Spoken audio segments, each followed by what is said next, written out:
প্রতিদিনকার মতন আজকেও অনেক স্নো পড়ছে। স্নোতে একেবারে সব কিছু ঢেকে গেছে সাদা হয়ে। তো ফায়াজকে নিয়ে তো বের হতেই হয় হাঁটতে ঘুরতে। এখানে আমাদের দেশের মতন করে কবুতর পালা যায় না, বাট এই যে অনেক কবুতর দেখা যাচ্ছে এরকম তো সব রাস্তায় থাকে। ওরা ওদের মতন থাকে বিল্ডিংয়ে গাছে বাসা করে, কিন্তু বরফের মধ্যেও ওরা ঠিকই নিচে নেমে এসছে এবং প্রতিটা পয়েন্টে গভর্নমেন্টের নির্দিষ্ট যারা দেখভাল করে ওরা ঠিকই খাবার দিয়ে গেছে। অ্যামেজিং, হ্যাঁ, যে বরফ পড়লে তো ওদের খাবারের কষ্ট হয়, কিন্তু সেই দিকে খেয়াল আছে। এই যে খাবার ছিটিয়ে দিয়ে গেছে, ওটা খাবার খাচ্ছে।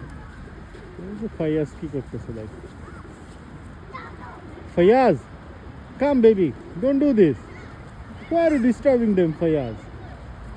Faiyaz, look, they have to eat, you see Faiyaz, you see it's their food, look at them, you are disturbing them, come on baby, no.